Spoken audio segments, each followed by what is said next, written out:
Assalamualaikum warahmatullahi wabarakatuh.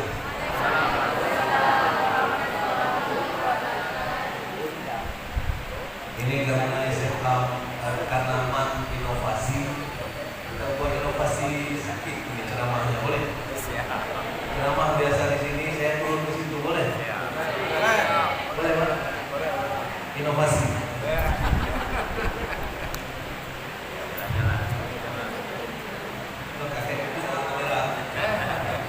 Tepat. Baik, alhamdulillah nahmaduhu wa nasta'inuhu wa nastaghfiruh wa na'udzu billahi min shururi anfusina wa min sayyiati a'malina may yahdihillahu fala mudilla lahu wa may yudlil fala hadiya lahu. Asyhadu an la ilaha illallah wahdahu la syarika lahu. Asyhadu anna Muhammadan 'abduhu wa rasuluhu la nabiyya ba'dahu. Allahumma shalli wa sallim ala sayyidina Muhammadin wa ala alihi wa sahbihi wa man tabi'ahum ila yaumil qiyamah. Yang saya hormati Bapak Kepala Kantor dan Departemen Agama di Kabupaten Pidi, amil wakilinya dan seluruh rombongan. Kemudian Bapak Kepala Madrasah, Ibu Bapak Wakil dan Ibu Bapak Dewan Guru semuanya, Bapak Ketua Komite dan Wakil Ketua Komite sepertinya ada juga. Tahu semua ya. Bapak Pengawas Madrasah, Bapak Ibu semuanya, dari Serambi Indonesia juga, alhamdulillah berhadir semuanya. Dan yang teristimewa adik-adik dari MAN 1 PD dan juga dari sekolah-sekolah lain yang sudah ikut di sini. Tadi saya dengar juga ada dari MSN, lengkap dengan bapak kepalanya tadi ada ya. Mana bapak kepala MSN? Oh izin. Kamar mandi. Alhamdulillah. Bapak Ibu yang dirahmati Allah dan adik-adik semuanya, ini lebih cocok sebenarnya anak-anak saya. Ya. Didengar semuanya di belakang, dengar? Dengar di belakang sana, dengar? Dengar ya? Baik. Kita mulai insyaallah. Ngeramin ya. Dengar ya? Oke. Baik. Saya diminta oleh Pak Kepala Madrasah sebenarnya untuk pertama memotivasi mahasiswa atau siswa, calon mahasiswa. Ya. Memotivasi siswa. Tapi kemudian terhubung dengan ceramah Maulid. Jadi kita hubungkan sekarang motivasi dengan ceramah Maulid. Gimana caranya?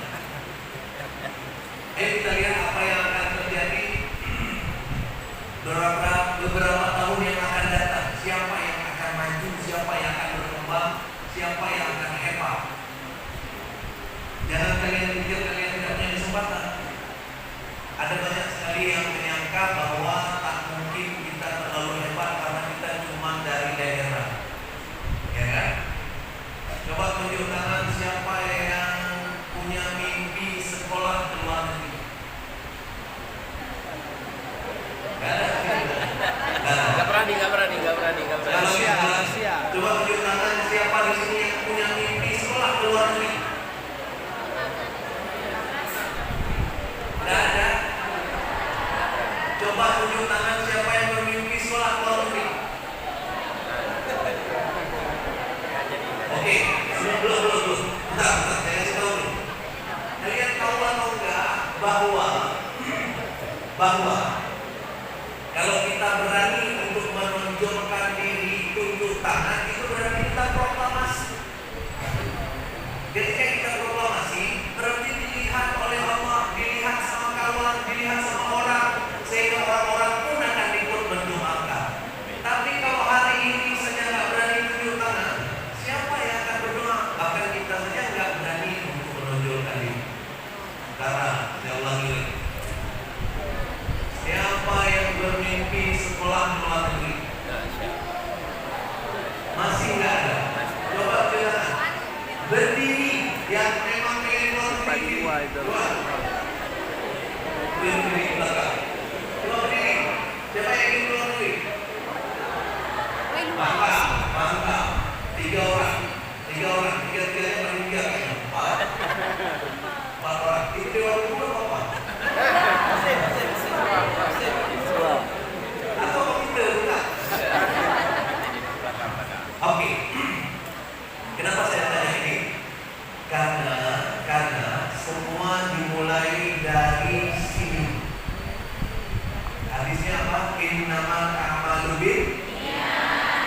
Apa artinya?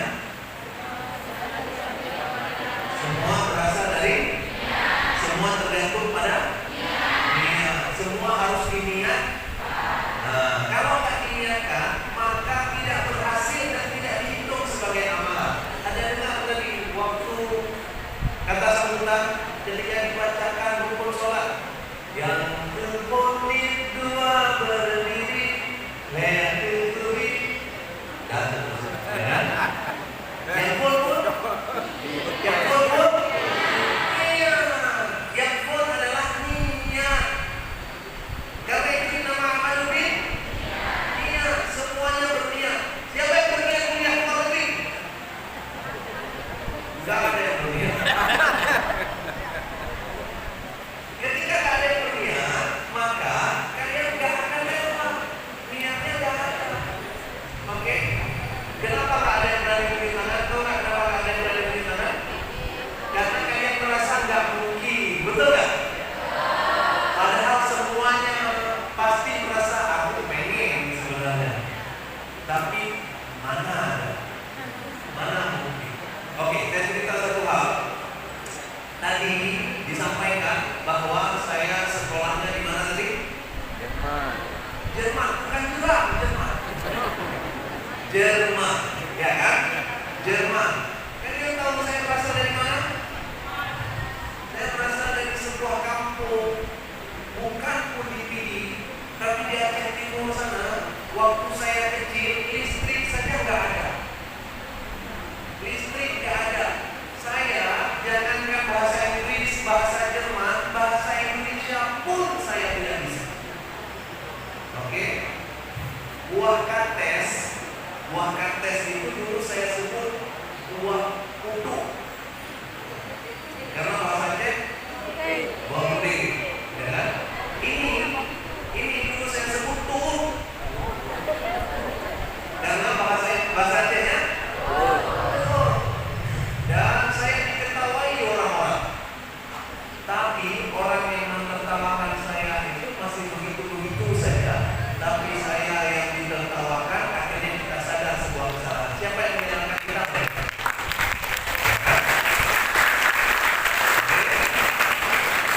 Setiap saat kita ditertawakan oleh orang, sebenarnya kita disadarkan oleh mereka. Alhamdulillah ada yang menyadari. Waktu kita bilang buah kutu, orang buah kutu, kita pun langsung oh ternyata salah buah kutu. Kita jadi tahu mana yang benar. Oke? Karena itu waktu kalian ditanya siapa pembuat itu, tunjuk tangan terus. Kenapa tak boleh tunjuk tangan? Karena takut semua mata akan menghadapi kita, betul nggak? Berarti kalian nggak siap tenang. Maka pelajaran pertama hari ini dapat baik-baik. Ya, belum mulai datang.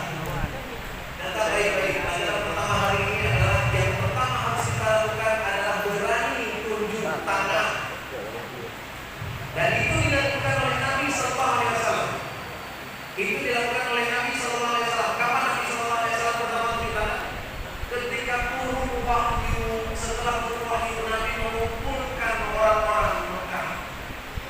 Mengumpulkan orang-orang Mekah, secara tidak langsung Nabi tunjuk tangan. Kemudian Nabi berkata kepada orang Mekah, kalau seandainya saya kasih tahu di belakang bukit ini ada musuh yang menyerang, kalian percaya atau enggak? Kata orang Mekah, percaya ya Muhammad, engkau tak pernah bohong seumur hidupmu, kenapa kami tak percaya? Kata Muhammad kemudian, kalau begitu saksikanlah bahwa aku adalah utusan Allah. Aku membawa ajaran bahwa satu-satunya Tuhan yang pantas disembah adalah Allah. Tinggalkan Lata dan Uzza. Kalau enggak kalian akan diazab di hadapan Allah nanti. Waktu itu ada salah seorang tokoh pamannya Nabi langsung mengatakan, untuk ini kamu mengumpulkan kami Muhammad, tabat saja ya Muhammad, tabat saja ya Muhammad, tabat saja ya Muhammad. Apa kita lakukan? Ayo kita bahasa Arab. Apa kita lakukan?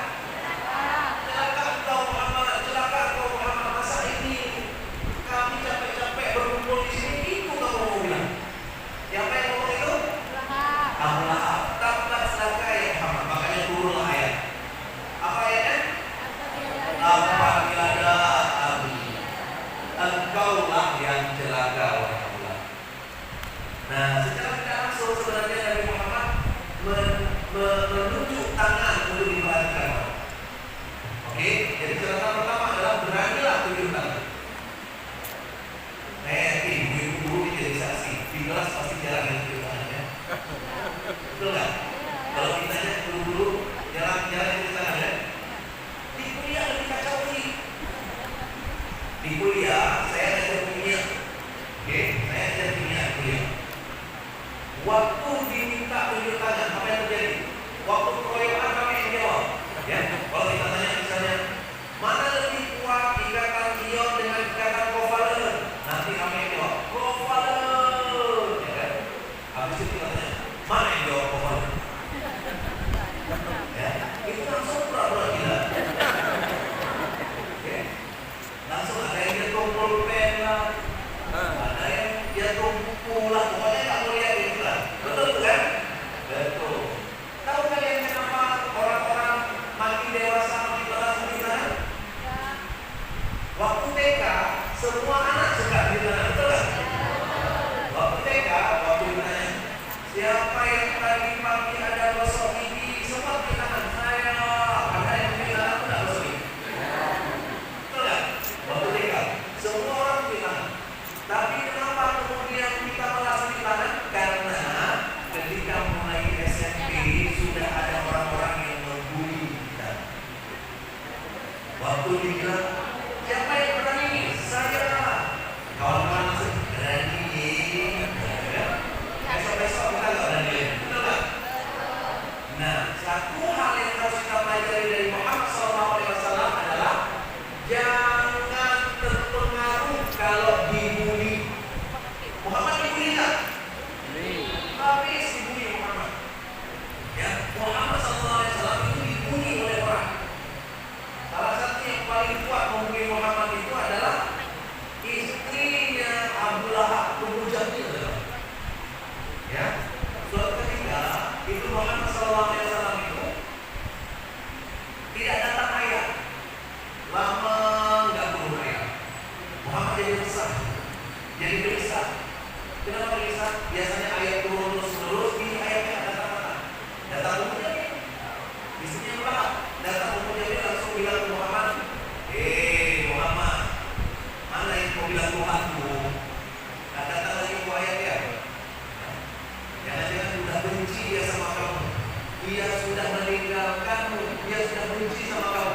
Muhammad waktu itu sudah pengaruh pertama Muhammad terpengaruh. Apa terjadi dengan Muhammad SAW? Muhammad lagi pergi kembali ke Gua Hira. Di Gua Hira nggak ketemu siapa-siapa, nggak ada ayat lagi, turun lagi, jatuh di jalan, diketawain sama orang jatuh dia, dibully yang besar. Oke, sampai akhirnya setelah beberapa saat lamanya turun 2 surat sekaligus. Siapa yang tahu surat? Ini ada yang tahu surat dan tunjuk tangan. Ya, catatan pertama tadi berani tunjuk tangan. Ya, walaupun salah biarin. Oke, minimal saya sudah berani. Besok dengan bicara harus benar, ya kan? Keberanian sudah selesai. Oke, siapa yang berani? Siapa yang tahu? Ada 2 surat yang turun sekaligus setelah lama surat tidak ada. Ada yang tahu? Ada yang tahu? Ibu bapak guru boleh juga lah. Iya, ibu tahu.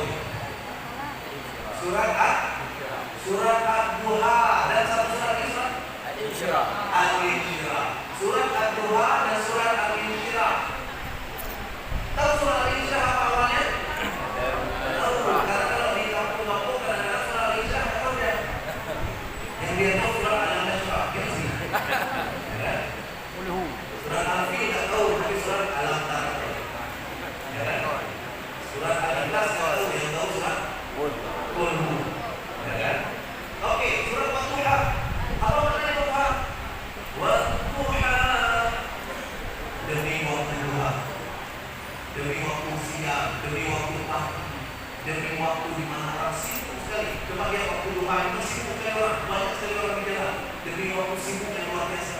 Wal-laili idza saja, dan demi waktu malam yang sangat sepi, gak ada orang terbelah, gelap gulita. Waktu siang yang terang benderang. Apa kata Allah? Wadduha wal-laili idza saja, ma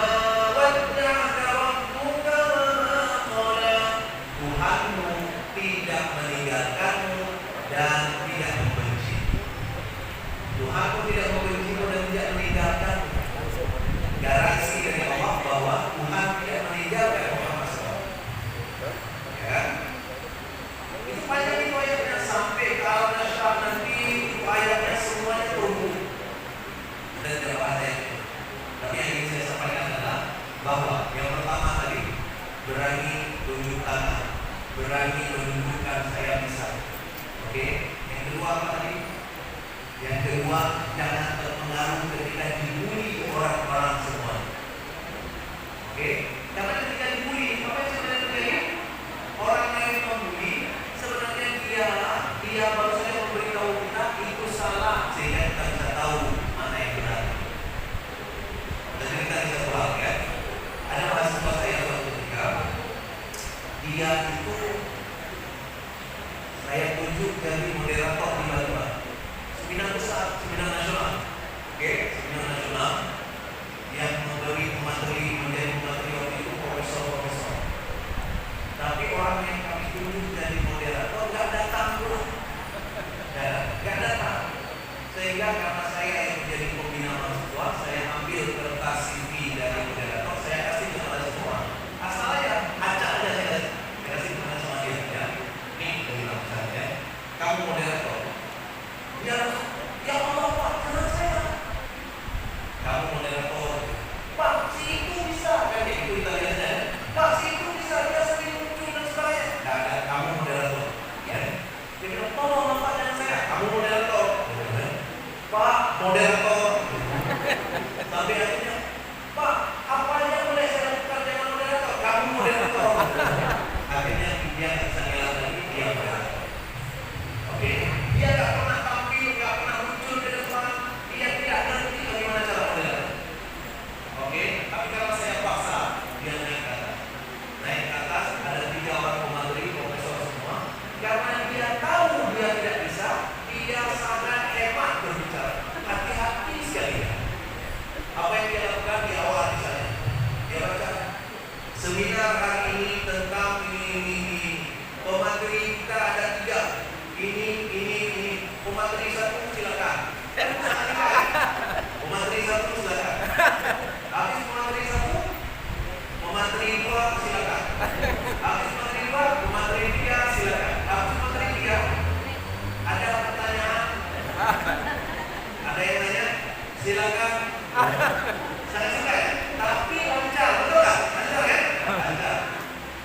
Pada saat sudah mulai lancar, maka dia berpikir untuk berinovasi. Disitulah bencana terjadi.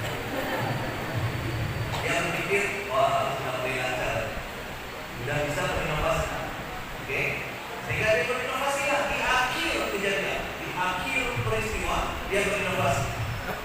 Ya, inovasinya adalah luar biasa materi yang disampaikan oleh ketiga profesor kita. Kan inovasinya oleh inovasi. Karena itu, ayo semuanya kita berikan ketiga profesor ini A+. Semua orang tepuk tangan, tapi semua orang berkata, tapi dia tidak tahu kenapa orang berkata. Kenapa orang berkata? Dia tidak tahu. Begitu dia turun, dia baru dikasih tahu apa yang membuat orang berkata, apa yang membuat orang berkata.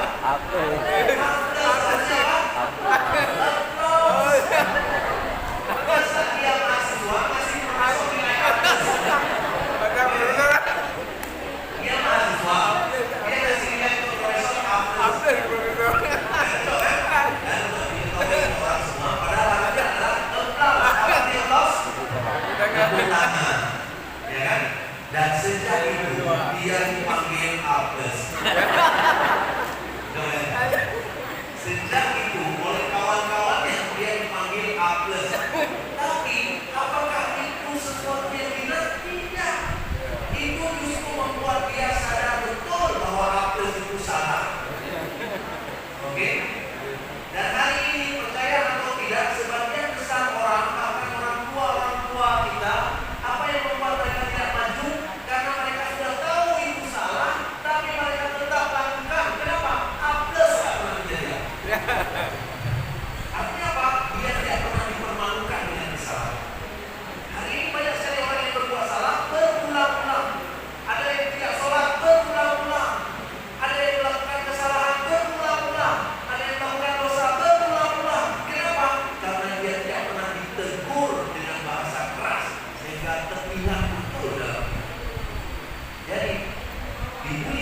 Tunjuk tangan, ya, tunjuk tangan.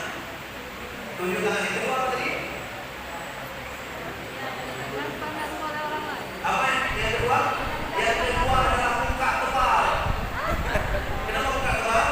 Jangan takut atau jangan terpengaruh ketika dibully oleh orang. Oke? Jangan terpengaruh ketika dibully oleh orang. Terutama yang tunjuk tangan. Yang tunjuk tangan ini signifikasi. Dan saya hidup dengan tunjuk tangan. Ya. Dari dulu saya hidup dengan tunjuk tangan. Pernah waktu di kuliah dulu ada dosen, sampai sekarang dosennya masih hidup, ya. Ada dosen yang akhirnya takut ya sama saya. Saya mahasiswa tapi dosennya takut sama saya. Kalian tahu kenapa dosen itu takut sama saya? Karena saya terlalu sering tunjuk tangan. Setiap dosen itu nanya, ada pertanyaan, saya dulu. Setiap dosen itu tanya, ada yang bisa jawab, saya dulu. Ya kan? Apakah jawaban saya selalu benar? Tidak.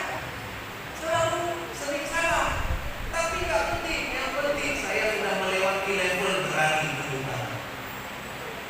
Maka hari ini ketika saya berani berbicara di depan orang, itu hasil tunjuk tangan. Setiap lama sudah saya tunjuk tangan. Hari ini adalah hasil. Boleh cek. Banyak sekali orang-orang bahkan yang sudah dewasa tak berani berdiri di hadapan orang. Betul tak? Hasil survei menunjukkan bahwa berdiri di hadapan orang itu lebih ditakuti daripada kematian. Itu hasil survei. Ya. Di antara 100% orang, cuma 30% yang berani berdiri di depan. Yang lain ketakutan. Yang lain ketakutan. Makanya sering sekali waktu disuruh dia yang maju di depan, ini yang presentasi ya, kayak nah itu dia. Artinya apa? Mati aku kalau disuruh berdiri. Ya. Tapi itu dimulai dari tunjuk tangan. Ada yang berani tunjuk tangan kan? Coba tunjuk tangan yang berani tunjuk tangan.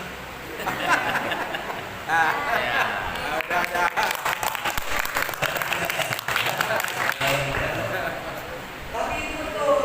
Makanya di kampung pun orang-orang itu biasanya malas tunjuk tangan. Saya di kampung kemarin itu dianggap jadi Tuhan itu DPR di kampung. Oke, DPR di kampung. Saya begitu saya tahu orang-orang malas tunjuk tangan, maka cara bertanya saya beda. Misalnya kalau saya ingin ada lapangan voli, ya kan?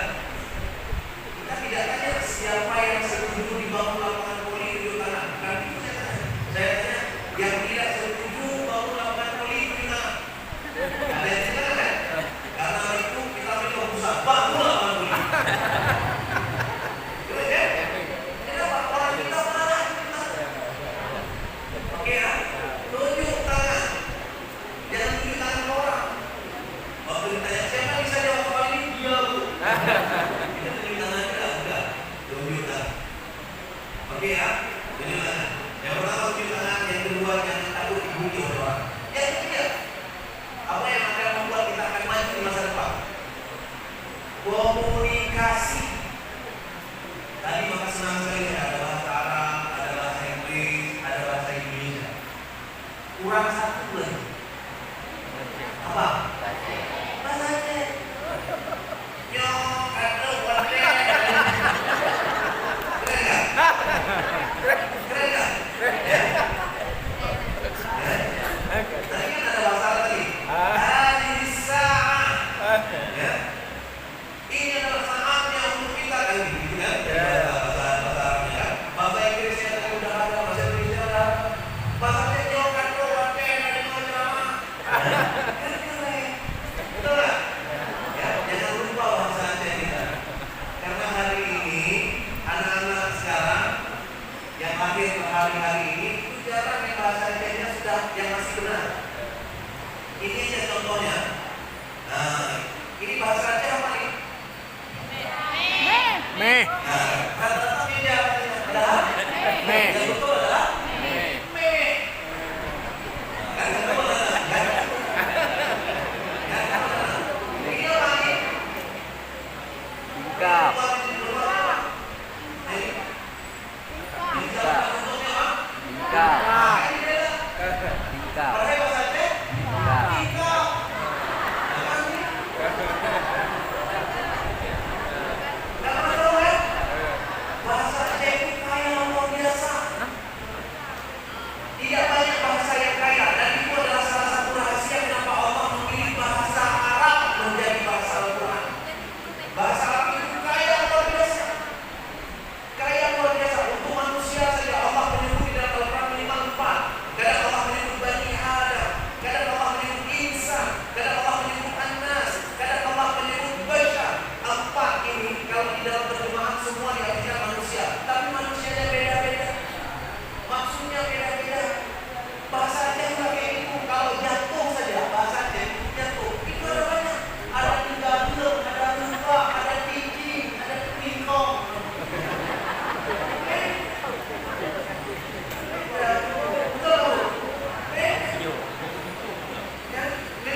Niat saya waktu itu nggak banyak-banyak, karena saya sering diketahui sama kawan-kawan, sering dibully oleh teman-teman karena nggak bisa bahasa Indonesia. Waktu itu niat saya sangat kuat, saya harus bisa bahasa Indonesia. Dan kalian tahu apa yang saya nonton supaya bisa bahasa Indonesia? Waktu itu TV cuma ada satu, namanya TVRI, ya kan? Dan acara yang sering saya nonton adalah acara jam 9. Berapa? Jam 9 malam. Dunia dalam berita. Kenapa? Karena itu bahasa Indonesia yang menurut saya keren dan luar biasa. Saya simak, ya kan? Dan waktu itu dalam pikiran saya yang jauh-jauh, saya ingin menjadi seperti mereka. Saya ingin menjadi penyiar. Dan ketika saya kuliah, saya sudah jadi penyiar radio dan penyiar TV juga. Karena kayaknya bahasa Indonesia. Oke?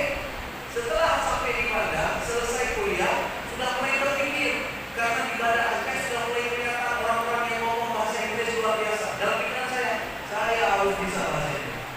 Kenapa? Lagi-lagi bahasa. Oke? Bahasa. Apa yang saya lakukan? Praktek. Salah-salah, nggak dosa. Karena ketika salah diketahui sama orang, itulah saat kita belajar. Oke? Dalam bahasa Inggris susah-susah sebenarnya. As long as I understand you, you understand I, finish. Ada yang salah nggak? Ada yang salah nggak? Ada yang salah. Oke, gimana kesalahannya? As long as I understand you, you understand I, finish. Gimana salahnya?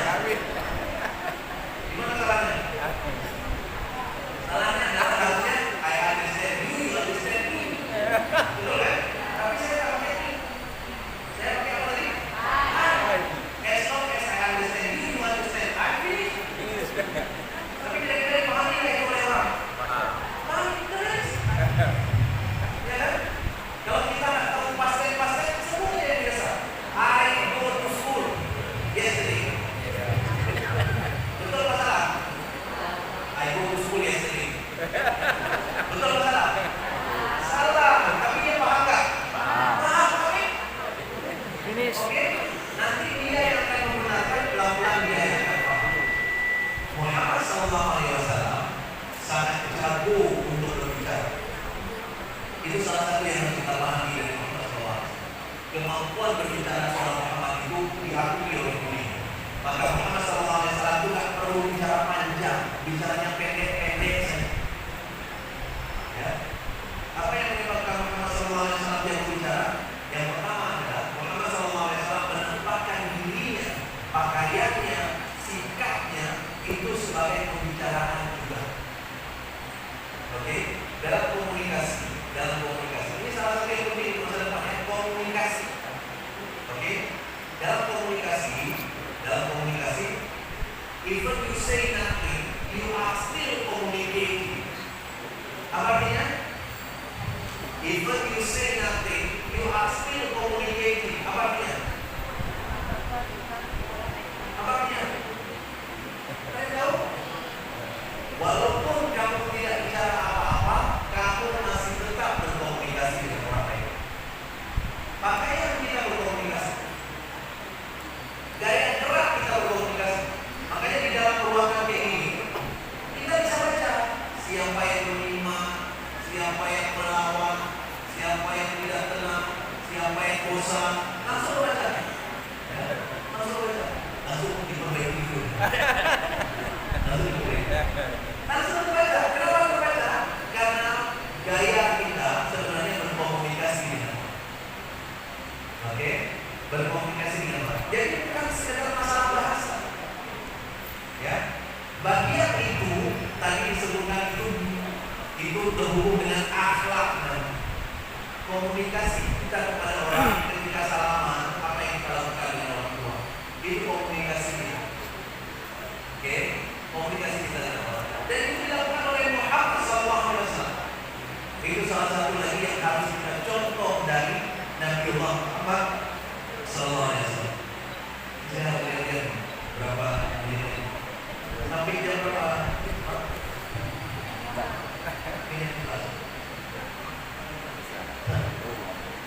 Oke, kita lanjut lagi.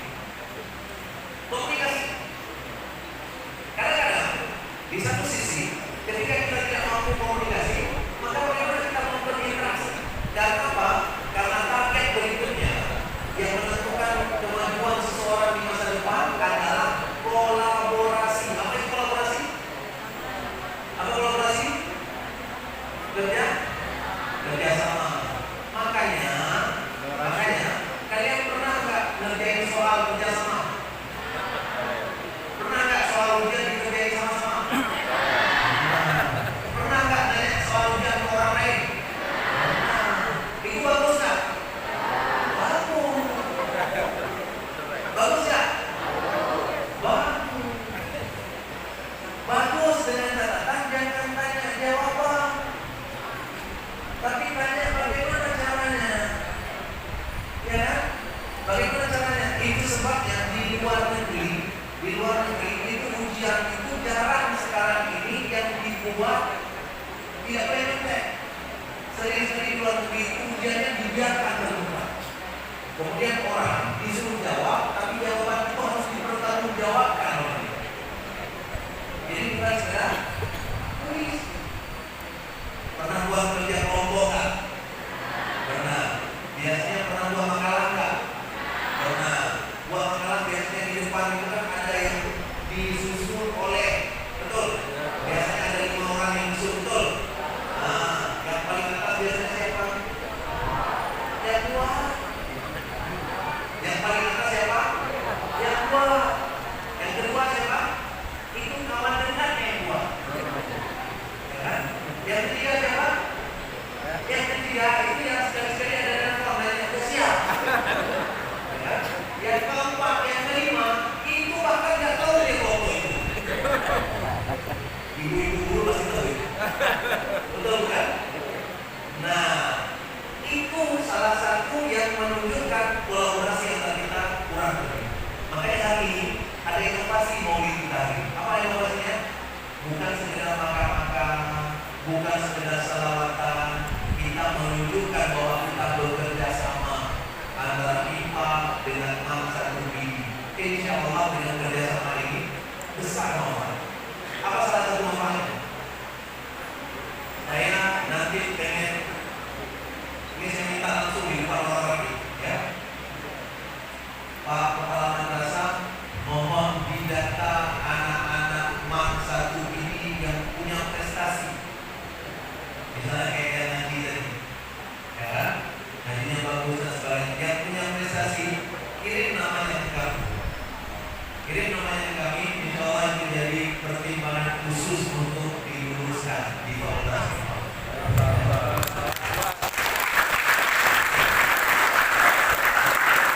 Melalui jalur SNMPTN.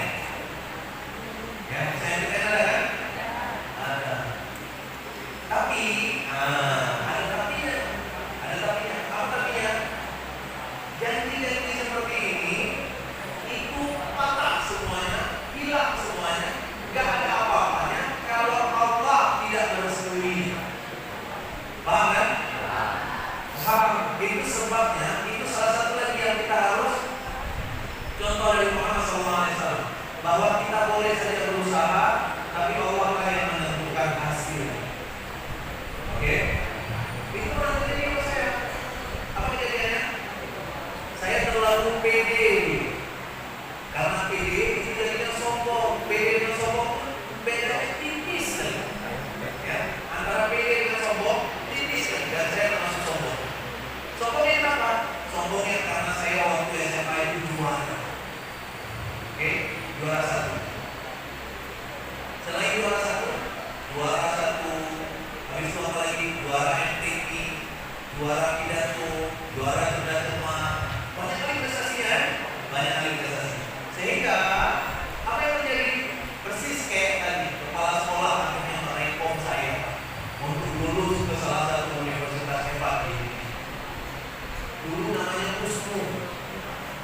juara 5 waktu itu pilihnya farmasi khusus lolos. Oke, waktu itu beda dengan sekarang. Sekarang diumumkan berbarengan. Kalau waktu itu diumumkan masing-masing universitas umumkan farmasi khusus lolos. Ya, juara 5. Juara 4 kedokteran unik lolos. Oke, juara 3 arsitektur UGM lolos. Oke, juara 2 kedokteran Universitas Syahwala lolos. Juara 1 Ilham Maulana. Oke, juara 1 Ilham Maulana. Kemana dia pilih? Dia pilih teknik gas dan petrokimia Universitas Indonesia. Satu-satunya ini. Oke, apa kata kepala sekolah? Kata kepala sekolah waktu itu, kamu Ilham, kamu pasti lolos. Kenapa? Karena kamu juara 1, kamu prestasinya luar biasa. Kalau juara 4, juara 5 saja lolos, apalagi kamu pasti lolos. Kata-kata pasti itu menyesatkan, ya kan? Sehingga saya yakin saya lolos. Begitu pengumuman datang, lolos nggak? Nah, nggak lulus. Jawabannya juara 5, juara 4, juara 3, juara 2 lulus semua, juara 1 nggak lulus. Tapi ketika nggak lulus, ini adalah hal yang paling saya syukuri dalam hidup saya, karena Allah tidak meluluskan saya. Tahu kenapa? Kenapa saya syukuri ini luar biasa? Karena waktu SMA saya tergila-gila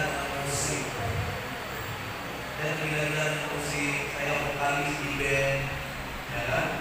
Kalau lepas anak kampung ke Jakarta, apa yang dilakukan? Dia mungkin nggak kuliah, dia akan mampu dari bar ke bar, ya kan? Mungkin kalian akan bertemu dengan saya juga, tapi di sini di Gang Padang, ya. Mungkin pernyataannya bukan assalamualaikum, tapi halo Pak Daces, ya kan? Ya, karena itu Allah selamatkan.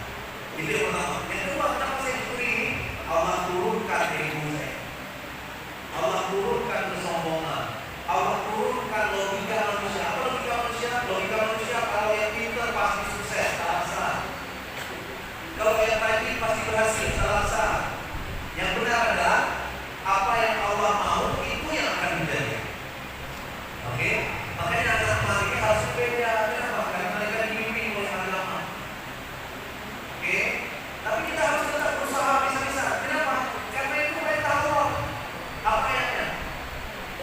Ayatnya adalah surat At-Taubah ayat 105. Nanti cek. Surat At-Taubah ayat 105 bunyinya adalah wa qul ya'malu fasayallahu amalukum. Dan kasih tahu umat wahai Muhammad supaya mereka berbuat, Allah akan melihat apa yang mereka buat. Ketika Allah melihat, maka Allah nanti akan memberikan kita keberhasilan. Dan ketika Allah ingin memberikan keberhasilan, mudah. Apa contohnya? Muhammad SAW dan Abraham, dua kelompok yang berusaha berebut Ka'bah. Pertama Abraham berebut Ka'bah, sudah disiapkan pasukan bergajah mau berebut Ka'bah. Apa yang terjadi? Abraham datang dari Ethiopia mau menghancurkan Ka'bah. Sampai ke Mekah, Abraham memanggil Abdul Muthalib dipanggil, dan supaya Abdul Muthalib mau datang, itu 100 ekor onta milik Abdul Muthalib ditahan oleh Abraham. Kemudian Abraham bertanya, Abdul Muthalib, unta 100 ekornya akan dikembalikan kalau engkau memberi kami akses masuk ke Ka'bah. Apa kata Abdul Muthalib? Oh, nggak apa-apa, kembalikan unta. Ka'bah itu barunya, ya kan? Itu terserah kalian. Ka'bah itu ada yang punya, tapi unta itu punya. Nah, kembalikan untanya. Ka'bah itu urusan kalian. Apa kata Abraham? Abraham senang sekali waktu itu. Kata Abraham, aku pikir susah lagi. Rupanya gampang. Dia cuma pikir untanya, dia nggak pikir Ka'bah. Sehingga Abraham waktu itu merasa gampang. Besok paginya dia langsung ingin menentukan Ka'bah. Apa yang terjadi? Surat Al-Fil. Alam tara kaifa fa'ala rabbuka bi ashabil fil. Tidak terlihat apa rencana Allah terhadap pasukan. Ya, sampai akhir kemudian apakah berhasil Abraham mengambil Ka'bah?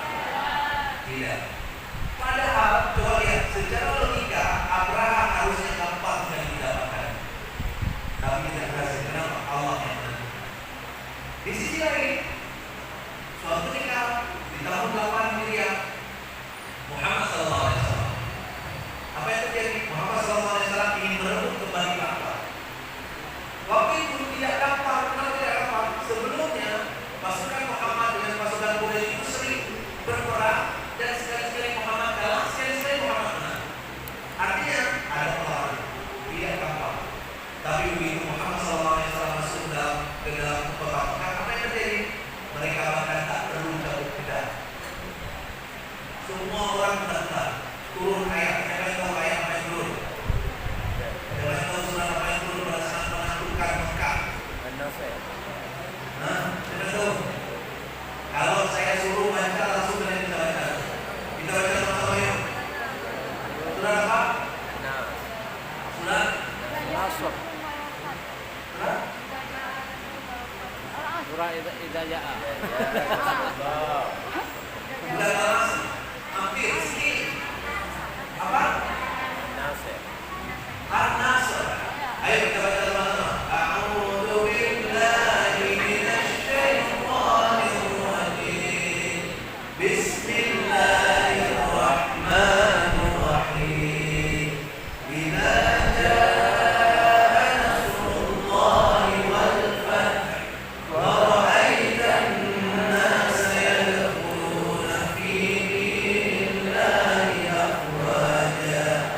Fasabbih bihamdi rabbika wastaghfir innahu kana tawwaba.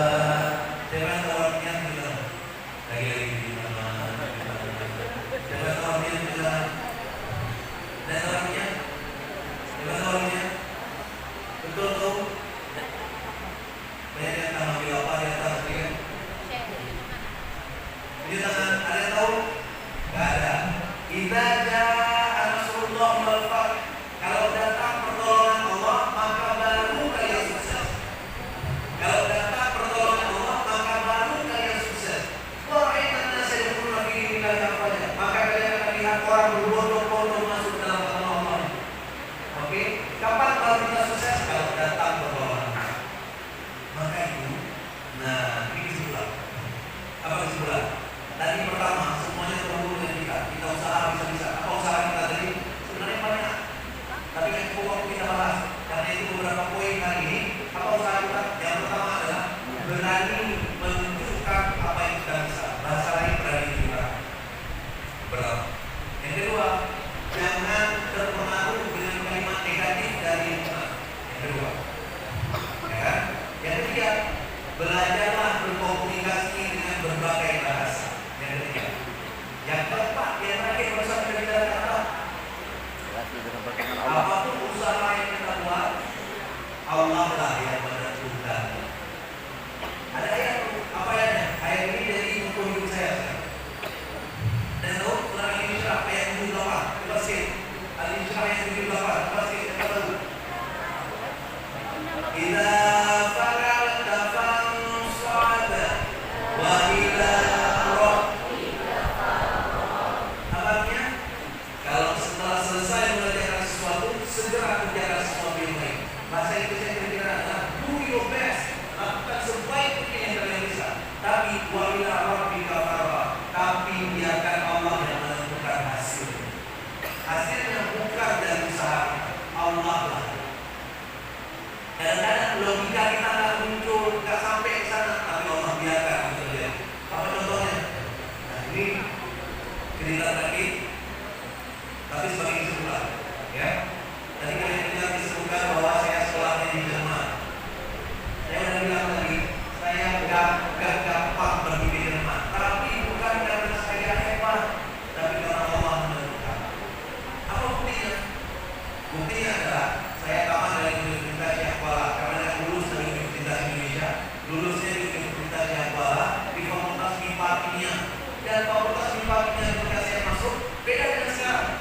Sekarang MIPA, ya, MIPA sekarang adalah salah satu fakultas terbesar di Universitas Syahkuala. MIPA sekarang gedungnya paling besar di antara semua, paling megah di antara semua, proses pendidikan paling bagus di antara semua. MIPA sekarang, MIPA waktu saya masuk, bahkan belum resmi berdiri. MIPA berdiri tahun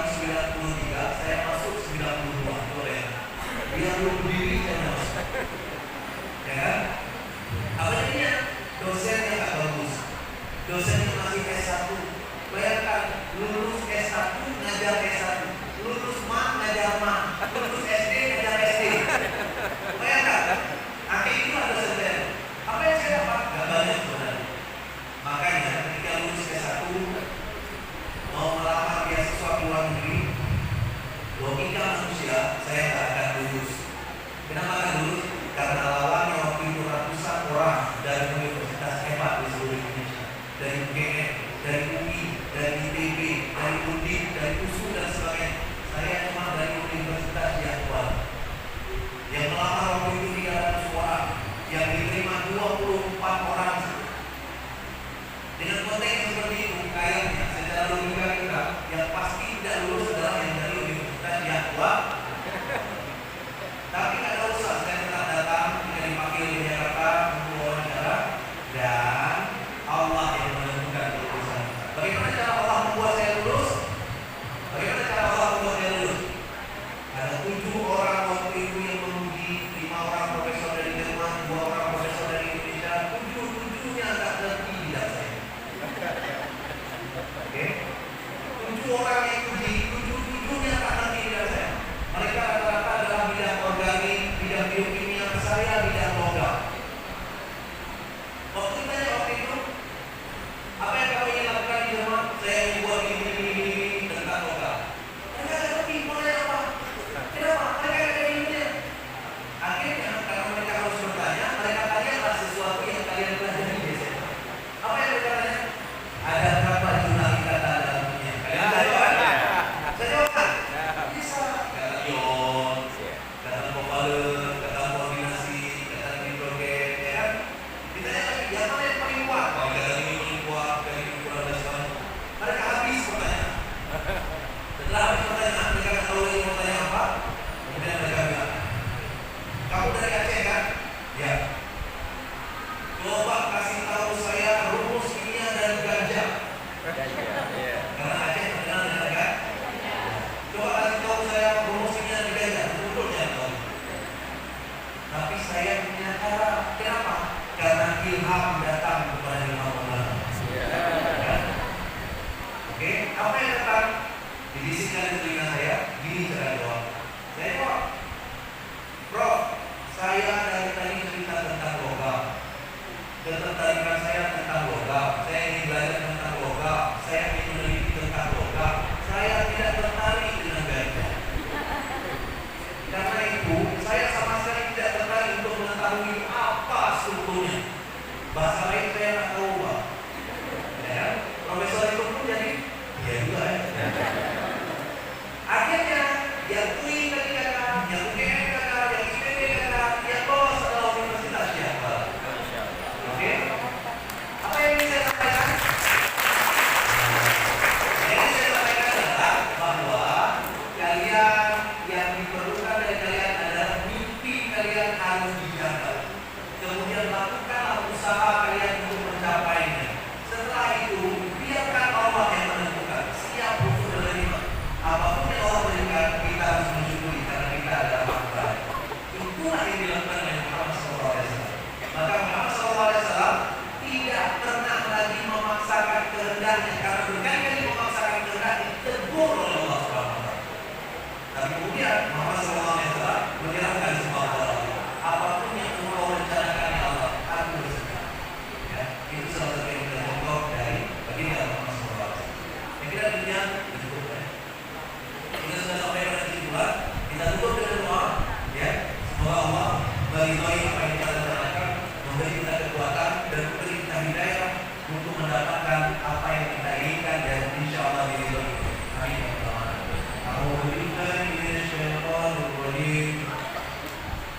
Bismillahirrahmanirrahim. Alhamdulillahirabbil alamin. Hamdan yuwafi ni'amahu wa yukafi'u mazidah. Ya Rabbana